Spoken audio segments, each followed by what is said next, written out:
1, 2, 3, 1, 2, 3, 1, 2, 3. All right. All right, we are starting a brand new series today. And so we'll be talking about unshakable, standing firm in a very easily offended world.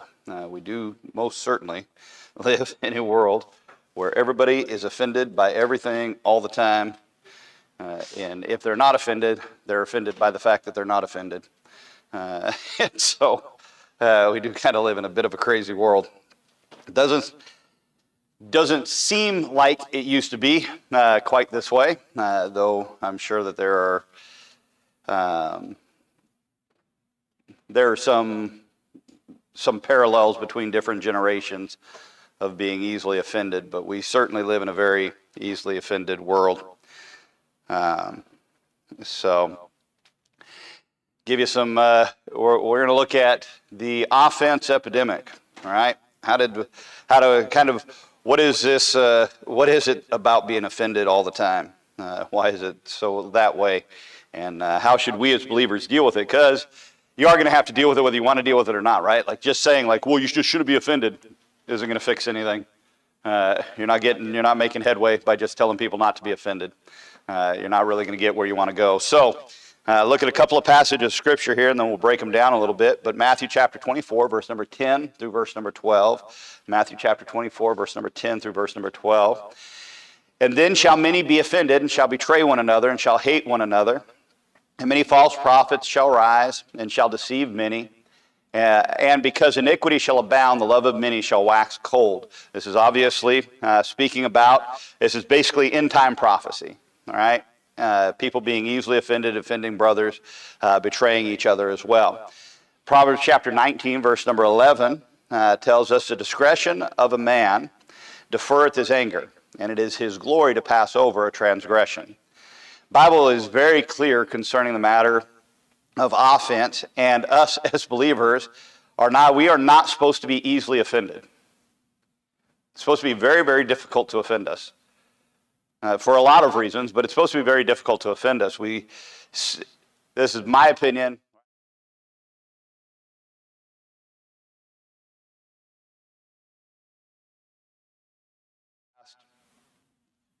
Maybe 10, 12 years. Seems like we as believers have just reached a place where we are offended as much as the world is. Right? We all want to complain about, woke ideology and everything else, but man, God help if somebody says anything a little off color to us as believers, we lose our ever-loving minds. We can't let it go. And some of it's because of politicization of things. You coming to get your dog? That's what I thought. Figured you weren't going to let your dog sit in here for this. So it's a good thing because I was talking about him. Some of it is politicization of different issues and that kind of thing. But I just think a lot of it is we as believers, we don't know our Bibles like we should know our Bibles. Our relationship with Christ is not as close as our relationship with Christ should be. And because of that, when anybody says anything, we just immediately take offense to it, even though we should not. Imagine this, right? Just kind of in your head. Imagine you're carrying a big backpack, right? Every time that somebody says something that you don't like, you put a rock in that backpack. Right? Eventually, you're not going to be able to carry that backpack, right? For some of us, you couldn't make it through a day, right? You wouldn't be able to carry that backpack by the end of the day because you're just offended by everything. Well, I don't like the way that they dressed, and I don't like the way that his hair's cut, and I don't like the way that they tie their shoes, and I don't like the way that they speak, and I don't like the way that that guy said that guy phrased that, and I don't like that newscaster, and I don't like this person, and right. I mean, by the end of the day, your backpack would be completely topped off, right? At the very least, doing that kind of stuff mentally and spiritually exhausts you. Part of the reason that we're so exhausted in this present generation, right, constantly tired, some of it is, right, like, comes with age and all that other kind of stuff, I get it, but some of it is, we are just bearing so many offenses that we just will not cut loose. Some of us are carrying offense from when we were teenagers, right? I mean, it's absolutely insane. It's one of my problems with a lot of therapists is that rather than teaching people to forgive and get over what has happened to them, they teach people to constantly relive it. And in doing so, they're constantly putting those people back under the strain of whatever it is that has happened to them. And so they never really get rid of it. They never really move on or let go of that kind of stuff. And so we as believers, though, that not be the way that it is for us. We definitely live in that kind of a time. Everybody's quickly offended, right? Social media definitely contributes to it. You can, at any point in time on any given day, right, you can go on social media and find an argument about whatever your preferred topic is. Somebody will be arguing about it. If you like country music, somebody will be arguing that country music is the worst type of music on the face of the planet. Right? If you like blondes, somebody will be arguing that the brunettes are better. All right? I mean, you take your pick. There will be an argument online about it, right? If you like In-N-Out, somebody will be on there arguing about why Whataburger is better, right? Take your pick, right? You like Frosty, somebody will argue that that McDonald's milkshakes are better. There's an argument for whatever your cup of tea is. And so social media has certainly contributed to it, but it's not the only thing that has contributed to it, right? Now everybody's got workplace drama. I remember if you got into drama with somebody at work, you'd both just end up getting fired because nobody wanted that stuff in the workplace. Now the managers are creating drama with the workers, and so it's absolutely insane. Families are the same way. Families are divided, and what nobody seems to want to address is that this is not because that person said this, did this, wore that, phrased something this way or that way. It's because we have a heart problem. At the heart of the problem is your heart and my heart, and that is the problem. The reason that you don't let go of offense, the reason you are so easily offended and can't let it go, is not because that person is so excessive. It's because you've got a problem with your heart, right? And I get a problem with my heart as well. And so Scripture tells us, right? Jesus warned us that in the last days that offense was going to be like the plague, man. It was going to be everywhere. Everybody was going to be offended all the time.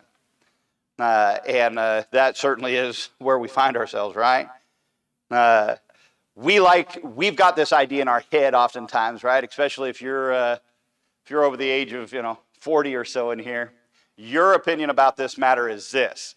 Well, this is just a cultural trend. Everybody being offended about everything. It's woke generation, I'm a boomer. I'm Gen X, right? Man, we drank from the water hose, and we're better than them. We didn't get offended by everything. That's just not accurate either, right? This is not a cultural trend. I would have maybe if it had lasted for a couple of news cycles, maybe you could have called it a cultural trend. This is the new norm. All right, everybody being offended. You may not be able to be canceled for it anymore because it seems like everybody figured out how to not get canceled, and that was just ignore everybody that was complaining about you, which most of us would have been able to tell them, right? Because that's how our parents taught us to get over being bullied, right? What do you do if you get bullied? Ignore them. Keep walking. Why would you engage? Right? It doesn't take a genius to figure it out. Right? Kids at school are making fun of me. Yeah, welcome to the real world. Everybody gets made fun of. Move on with your life, right? Right, same thing is true, honestly, when it comes to being offended about everything. You don't have to take every offense. You don't have to carry every offense. You don't have to defend everything, right? It's really not that necessary. Understanding the rise of the offense in the last days, according to Christ, when he tells us right in the verses that we just read a moment ago there, right? Then shall many be offended, right? And that offense leads to them betraying each other, which leads to them hating each other, right? This is a pretty basic, right? And that all of that, he tells you many false prophets are alive. They'll deceive many. Then he closes that little passage out by telling you that as a result of all that, their love's going to grow cold. So you've got this stair-step thing that happens. When you become easily offended, right, the next step in that thing is basically that betrayal and hatred are really what's coming.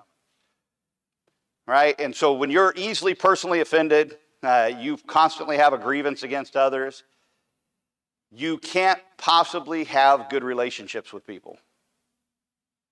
It's impossible to have good relationships with people if you're easily offended and you're constantly offended about everything. If everybody in your little circle, your little world, has to all align with you, agree with you, and do things your way, then you can't have a relationship with anybody because nobody's going to line up with you. And so it causes a lot of problems, right? So that offense, right? We spiritualize offense, and here's how we spiritualize offense. We say, "Well, I'm not offended, right? This is my personal conviction," and right, we personalize the offense, and then we try to make it biblical in some way, and by making it biblical, then we're not responsible for the fact that we're offended. It's not my fault I'm offended, and I don't have a heart problem. You're the one with a heart problem because the Bible says, right? It's pretty easy to do. Of course, somebody stands up on the other side and tells you the exact same thing, right? Well, maybe you're the one with a heart problem because maybe you should show a little more compassion, a little more grace, a little more, well, don't talk to me about, it's not gracious to do this, not gracious to do that, right? Now you're in the middle of a big fight, right? And so we want to make these things spiritual, right? Because it takes the load off of us when we no longer are responsible for being offended. Now it's not my fault that I'm offended. But that offense obviously leads to betrayal and hatred. That's what breaks our relationships.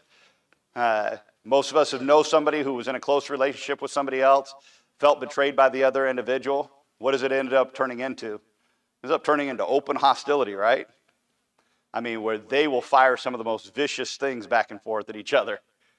Right? In the political world, right, we have a perfect example of it with Elon Musk and Donald Trump. Right? Those two were thick as thieves for a while. And now they are at war with one another, right? And they will say they're saying some dirty stuff about each other, right?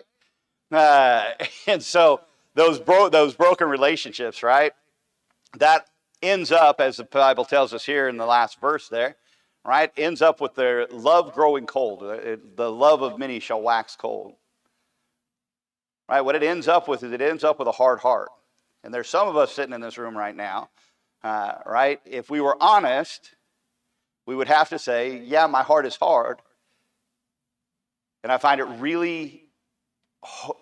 it difficult to connect with people. And the reason I find it difficult to connect with people is because I've been betrayed in the past. But if you were to really trace that thing down, what you'd find out is that, yes, you felt betrayed, and you were betrayed, but you were betrayed over something that was just a personal problem that you had. And if you could have just let it go, it wouldn't have felt like betrayal when the other person disagreed with you, because that's what it feels like. When somebody who is close to you disagrees with you, it feels like they're betraying you. Every person that's married sitting in this room right now, if you've ever been in an argument with your husband or your wife about something, and you thought for sure that they were going to agree with you right up until the point that the argument started, right? You were for sure they were going to agree with you. You feel betrayed, right? Like, no, you should have been on my side, right? You come home and you tell your wife, well, you won't believe what such and such happened to me today. And your wife goes, well, yeah, maybe that's because you did thus and such. And you're like, what? You're going to blame me? It's my fault? Right? I know none of us as men, none of us would act that way. Right? But you're going to blame me? My fault? Right? I can't believe that you'd say that. You're supposed to be on my side.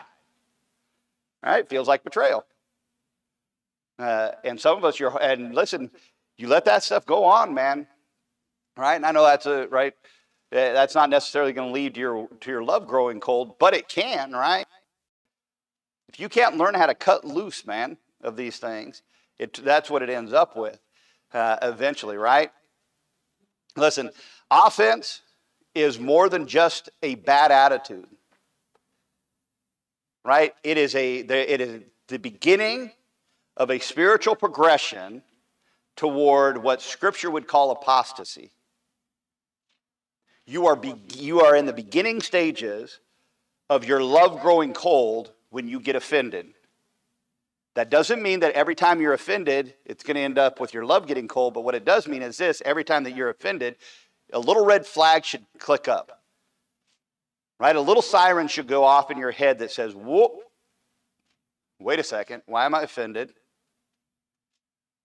Is this worth me being offended about? Because that offense is the beginning of something that ends badly. And so you want to make sure that you are, okay, fine. Listen, I'm not saying that you're going to make it through life without being offended because, well, no, I'm so spiritual. I'm not offended by anything. No matter what anybody does, I just won't be offended. That's not true, right? It's just, that's not going to happen. You're going to be offended. But what I am saying is when you're offended, right, identify it, right? Maybe you're justified in your offense. Wonderful. But that doesn't mean it has to lead on towards betrayal, hatred, and your love growing cold, right? You need to identify those things. Be careful about them. Listen, offense is like a spark in the forest, right? Not every spark in the forest turns into a forest fire, but every spark in the forest has the potential to become one. And so you should pay attention to it. It's more important than you might think it is, right? That offense can destroy relationships. It can cause you to become spiritually or emotionally cold towards people. And some of us are, right? If we were honest, we'd say, you know what, I'm spiritually cold towards people. I really don't care about their spiritual life. I really don't care whether they're going to heaven or going to hell, right? I just have my opinion about their life, their lifestyle, their way of thinking, their way of being, right? I've got my opinion about it. It is what it is. I don't want to engage with it, and I don't want anything to do with it. I just go away, leave me alone. I'm going to sit over here in the corner, right, and stir my iced tea. Right? And listen, some of us, if we're honest, that is the way we are. We're not really interested about anything but us. Right? Because we've grown spiritually cold because we've been offended by everything. There's a cultural climate to this thing. There is a cultural climate going on too behind it, right? We live in a time where people's identity is very fragile, I guess would maybe be the best way of putting it. And so any disagreement with that person is seen as a visceral attack. Here's the way that politically, here's the way that it's put, right? Most of us have heard it, right? That words, right, are violence. And they're not. But we even act like that sometimes. But there is that cultural element to it, right, where that is the way that it's seen, right? And social media has done nothing but amplify offenses. Used to be that somebody would say something to you in passing at work, and you'd go, that was an odd comment. And you'd move on with your life. Now, it's posted on social media, reposted, right, over and over again for everybody to see, right, and it lasts forever. And so it gets ingrained. Right? You ever misspoke about something? Maybe just accidentally, right? You said the wrong thing at the wrong time. There's a video that goes around on YouTube. It's a kid. I can't remember if he's selling pest control or not, but he's a door-to-door salesman. And he's talking to the guy at the door, and he accidentally gets the word neighbor mixed up with another word, and the guy at the door is black, and he ends up calling the guy the N-word, right? And he's trying to say the word neighbor with another word, like we've been talking to all of your neighbors, right? And ends up saying we've been talking to all the right, and it's like, I'm so sorry. The guy's like, you know what? Just get off my property, bro. Right, that kind of stuff used to be one and done, right? Everybody have a good laugh, chuckle about it, and it'd move on, right? That kid's now going to live with that for the rest of his life. Everybody's going to bring that video up for the rest of his life, right? And that's how comments are now, right? That we used to think were in passing to people. It's one of the reasons that that the difference between some of the generations is the fact that the younger generation, this stuff lasts forever for them. And the older generation says, right, like, you're just taking everything out of context. The younger generation saying, no, I can show you the entire context. Here's the video. Right? And so there's this constant rub, man, where everybody's offended by everything. Instead of being able to go, right? Instead of for the older generation to be able to say, like, look, right? Like, maybe it was said, maybe it was meant exactly like that. Right? But you can't live your entire life holding somebody responsible for something. Right? And for the younger generation to realize, right, just because the video shows this or just because it did happen doesn't mean that that's got to determine what the rest of your life looks like, or that you've got to hold everybody responsible for every little thing that they've ever done, every little word that they've ever said for the rest of their lives, because you're carrying way too much weight. You can't do it. But there is that cultural element to it, right? The Bible says in Proverbs 18:19, which we read, we've seen a couple of times actually over the last lessons, but a brother offended is harder to be won than a strong city, and their contentions are like the bars of a castle. This is Satan's strategy even in the church. It's Satan's strategy against evangelism, I can tell you that for sure. It's very difficult to evangelize people in our present day and age because everybody gets offended by everything. So when you look, like in the past, you'd look at somebody and say, you're a sinner, and people would go, yeah, I'm not perfect. Now you look at somebody and tell them they're a sinner, and they don't just say, they don't take the word sinner as generally that they're not a good, they're not a perfect person. They take that word sinner and they attach it to a particular sin in their life, and they go, oh, you think just because I am this, that therefore I am going to hell, et cetera, et cetera, et cetera, right? And so there is that.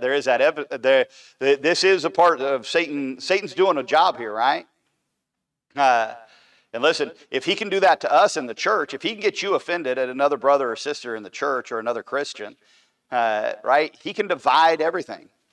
He can divide the church. He can divide your family. He can divide your entire Christian life up. He can isolate you. And if he isolates you, he will defeat you. I'm telling you right now, there's not a single person sitting in this room that you are good enough, you are spiritual enough to be isolated and beat the devil. You can't. He's bigger than you. He's badder than you. You won't beat him one-on-one. I can give you all kinds of proof of that, right? But what does Scripture tell you, right, happened when the devil wrestled for the body of Moses? Right? He wrestled with Michael, and Michael had to call in the big guns, right? Listen, these things matter, right? Because offense, it does divide the church. It divides brethren, right? It tells you in 1 Corinthians chapter 1, verse 10, this is Paul speaking here. I beseech you, brethren, by the name of our Lord Jesus Christ, that ye all speak the same thing, and that there be no divisions among you, but that ye be perfectly joined together in the same mind and in the same judgment. Right? What is Paul saying in the passage? Is he saying we all have to be robots, we all have to think alike, all this other stuff? That's not what he's trying to tell you. Right? But what he is trying to tell you is, listen, there shouldn't be opposition, right? You shouldn't constantly be arguing about every single thing. Right? There's got to be a commonality of judgment. There's got to be a commonality of thinking. There's got to be a commonality of speech. Right? Just because you and I speak the same language, right? We all speak English sitting in here, right? Some of us speak probably a couple other languages too, maybe, but, right? We all speak English sitting in here. That doesn't mean, right, that we all use the exact same number of words and the exact same phrasing all the time, right? The exact same grammar and everything else. That's what Paul is saying in that passage. And a lot of the discussions, a lot of the arguments that we have in church and outside of church is over things as minor as that kind of stuff. We really shouldn't, right? Because what it does is it distracts us from the mission, which is to reach the lost, because we're too busy sitting in the corner nursing our own little private hurts. Right? We're in the corner, well, I can't believe that they would say that, and I can't believe that they did that, and right? And so let the lost go to hell because you skinned your knee. Listen, this happens all the time. People leave church all the time over small, petty stuff. And sometimes it's not super petty, right? Sometimes there's some sense to it. But often the believer who should be more mature is unwilling to take a step back and say, you know what, let's show a little grace here. And so the person ends up leaving church because that older believer can't show any grace in their Christian life.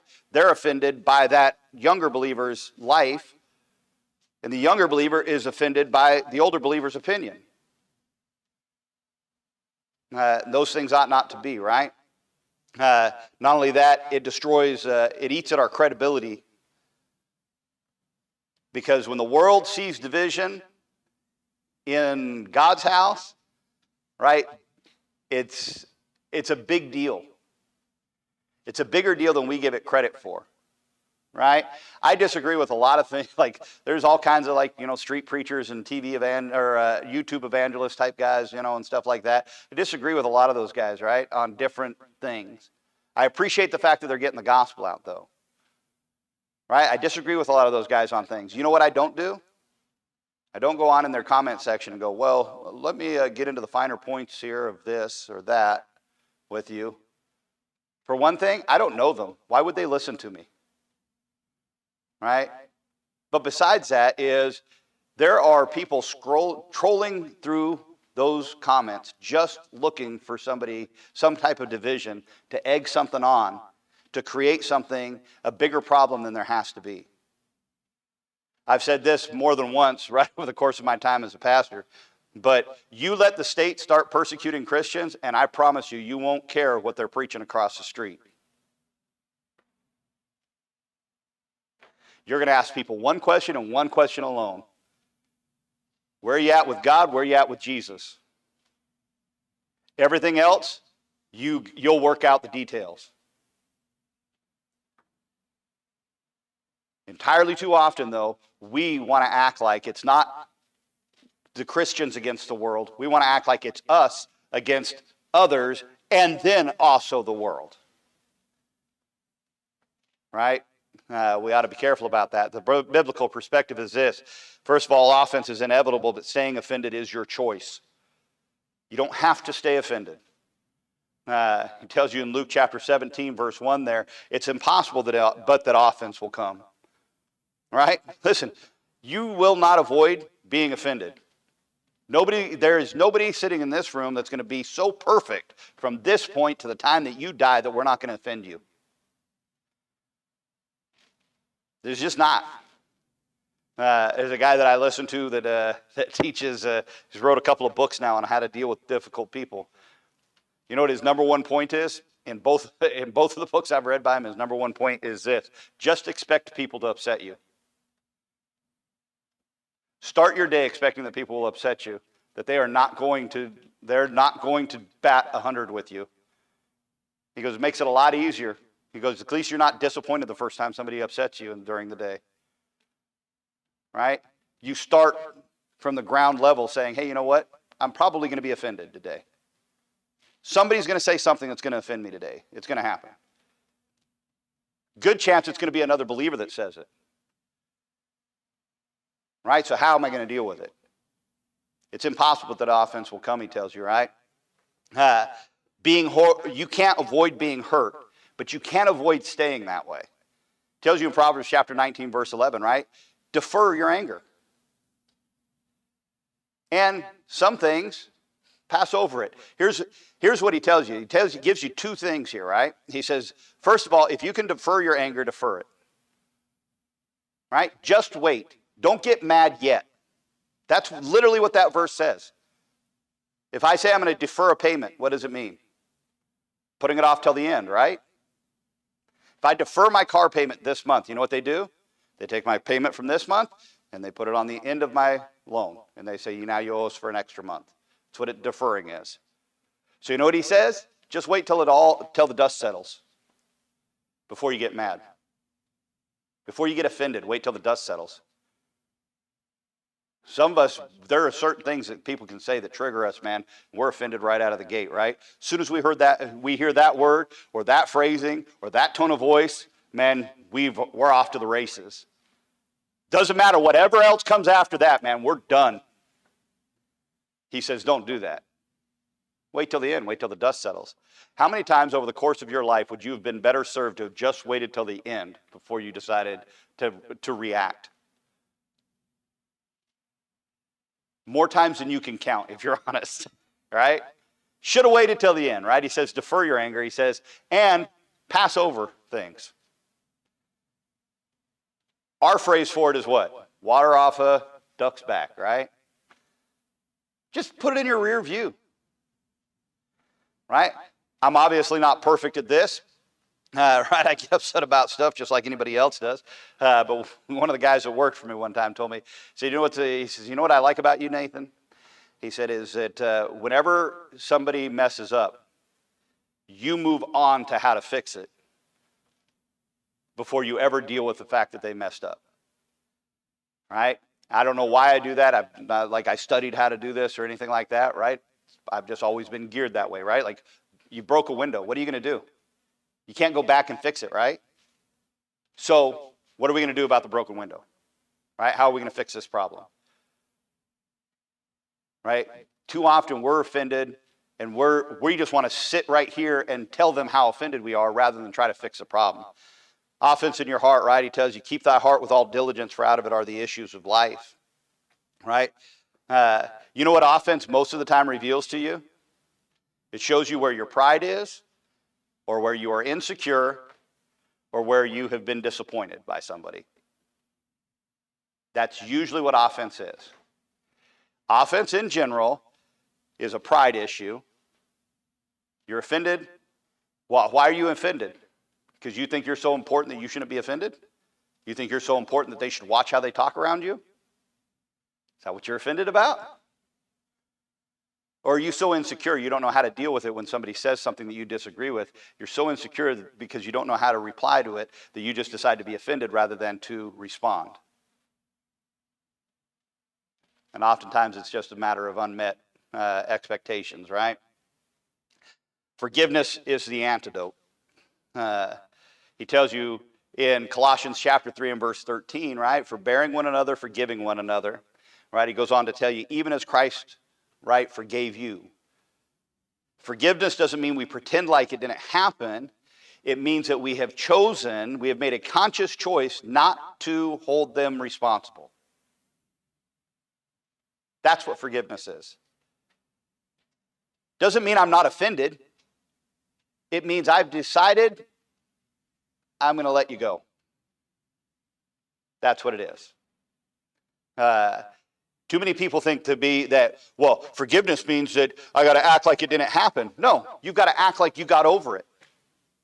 That's how you have to act. You don't have to act like it didn't happen. You have to act like, hey, you know what? I'm going to make the choice here. I don't choose to be offended. And this will blow your mind. Most people are not choosing to offend you, by the way. But I don't choose to be offended. But I can choose whether I stay offended. Once I know I am offended, now the ball is in my court. What am I going to do? Right? You've got to decide.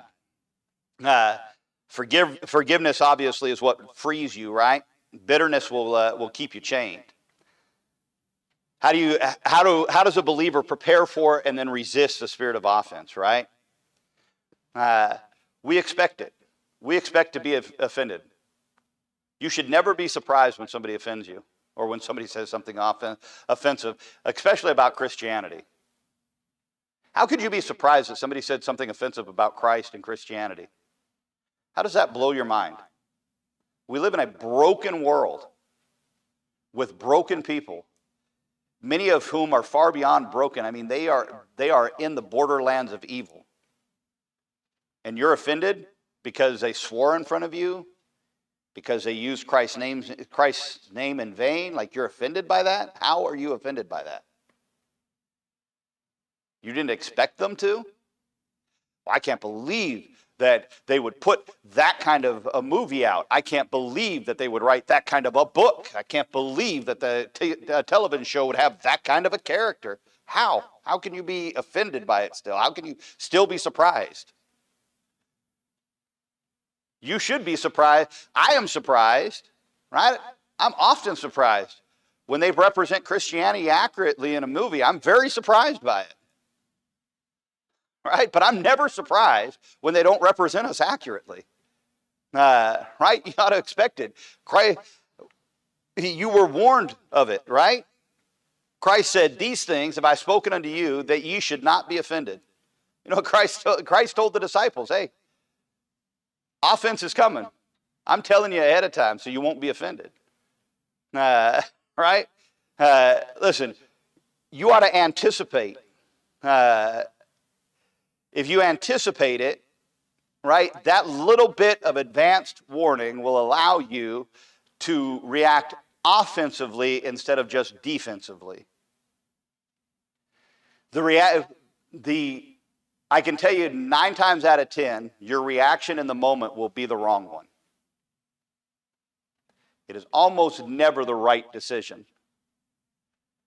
I like to, I enjoy watching boxing and stuff like that. I actually enjoy boxing more than I do the UFC, but the UFC can be fun too, right? But you watch those guys get in the ring, right? And a guy will do something, and you think the other guy is reacting to what that guy is doing, but he's not. He's prepared for that. That's what his entire training camp has been set up on, is getting ready for what that guy's going to do. And in the moment you say, well, he's reacting, but the reality is, no, that's part of his game plan. And that's how we have to approach living in the world around us. You need to have a game plan. And in some cases, you should be able to develop a pretty decent game plan because you know who's going to be at such and such a birthday party. You know who's going to be at this event. You know who's going to be at work tomorrow. Right? You can prepare for these things. We ought to respond biblically and not emotionally. We use these verses for our last study more than once. But wherefore, my beloved brethren, let every man be swift to hear, slow to speak, slow to wrath. For the wrath of man worketh not the righteousness of God. Listen, you should not respond in the moment. Right? Give yourself a minute and then do this. A slow answer, a soft answer, turneth away wrath, but a grievous word stir up anger. You know how to give a soft answer? It's hard to give a soft answer in a heated moment. The best way to give a soft answer is defer your anger. It's much easier to look at somebody when they're coming at you, right, guns a-blazing, and say, you know what? I don't really know everything I think about. I'd have to think about it. And then allow yourself a moment to think about it, right? Whether that is, right, a minute or whether that is a day. Give yourself time to think about it and then say, you know what? I think this is what I think about that. Instead, what we do, listen, if you've ever watched 2 individuals debate, somebody who's good at debate can walk somebody right into the abyss, man. Right? Because the other person just keeps responding to what that debater is saying and responding to what he's saying. And he's got a setup. He knows exactly where those questions are going. He knows exactly what the end outcome is, right? And he is leading you down that path of making you say, answer this, then answer this, then answer this, then answer this. And he's leading you right down a path towards a trap. And oftentimes when you engage in the moment, you're being led down a path to a trap, and you should just stop for a second and go, you know what? Let me think about it. You'll be a lot less offended the more the more that you learn how to say, let me think about that, the less offended you're going to be about everything. But here's what happens. You get offended, and then they say something, and so you react to what they said, and now they say something that was even more offensive than the first thing they said, so now your offense is doubled, and then you say something back that's even more offensive than the first thing you said, so they say something back to you that's even more offensive than the last thing they said. Now you've tripled your offense within about 30 seconds, and the discussion hasn't even started yet. And if you had just gone, you know what, let me think about that. Listen, some of the greatest thinkers in the world, if you watch a conversation with them, it's very boring. You know why? Because somebody will ask them a question, and then they just sit there. And it's really uncomfortable, isn't it, just sitting in silence? And they just sit there and they'll stare off into the distance for a second.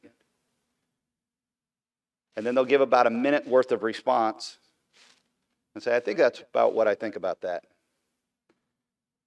And it's boring because, well, I'm not going to sit here with all this dead air. That's what it takes to think. If you're going to run your mouth, that's easy. But thinking takes time. Right? It takes silence. Guard your love. It tells you in 1 Peter chapter 4, verse 8, above all things have fervent charity among yourselves. Right? The worst thing that can happen to you is not that you're offended. The worst thing that can happen to you is that you stop loving other people. Let me say it in a way that'll be even more offensive. Right? The worst thing that can happen to you is not that you fall into sin. The worst thing that'll ever happen to you as a believer is if you stop loving others. It's way worse than falling into sin. Believe it or not.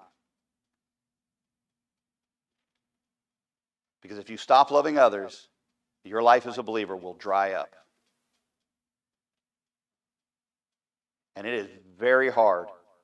If you've ever hardened your heart towards somebody, you know it's very hard to soften it back up. It is really hard. It's very hard to have a soft heart towards somebody that you've disliked, that you've hated, right? It's very difficult to do. That tells you pray for those who offend you. Listen, be careful. Don't stop loving people. If somebody offends you, you know what the best thing you can do is? Pray for them. Don't go yell, scream, holler, write a dissertation, right? Write 3 paragraphs on social media about them, right? Blast it out or this, that, and the other. Go home and tell your wife. And the best thing you can do is pray for them. I tell people this all the time, right? I've not been perfect over the course of my life as a believer, over my course of my life as a father, as a husband, right? I've got plenty of mistakes, failures, problems, sin, right, over the course of my life. And I tell people all the time, if you ever hear that I did something, do this, right? Don't defend me. Don't ever defend me. For a lot of reasons. One is you don't know whether I did it or not. So don't defend me, because you could be wrong. Right? So don't defend me. Pray for me. Because if I did it, if I did what those other people are saying that I did, shouldn't you pray for me? I'd be in sin, wouldn't I? The Bible tells you if your brother be overtaken in a fault, you ought to pray for him. So shouldn't you pray for me? And if I didn't do it, and they're just talking smack, shouldn't you pray for me? Because I'm being attacked by people, and I'm innocent. But just pray for me. I don't need you to defend me. Right? I'm not going to defend myself. I can tell you that right now. You know why I won't defend myself? Because there is portion that I've learned that whatever somebody is saying about me, some part of it is true. And for me to hash out with you, them, or anybody else, the part of it that's true from the part of it that's not true will require me to do entirely too much destructive on the other side. I would have to pick apart their character. I'd have to pick apart who they are as a person, right? I'd have to destroy them in order to prove that I'm innocent. I'd rather not destroy them. I'd rather just go on knowing what I am. But pray for your enemies, he tells you, right? Practice being intentionally kind to people who are difficult. He tells you if your enemy's hungry, feed them. If your enemy's thirsty, give them something to drink.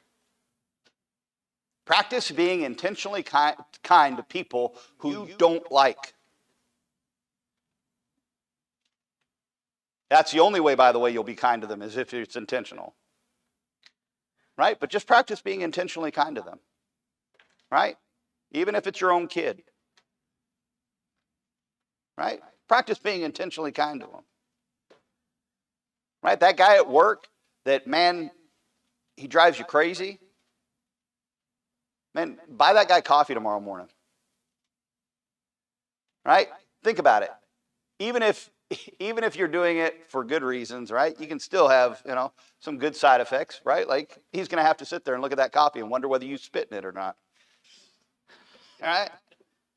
He's going to drink it probably. If you pick it up from Starbucks or Dunkin' Donuts, he's not going to let that go to waste. Then he's going to have to think all day about whether he drank your spit or not. Right?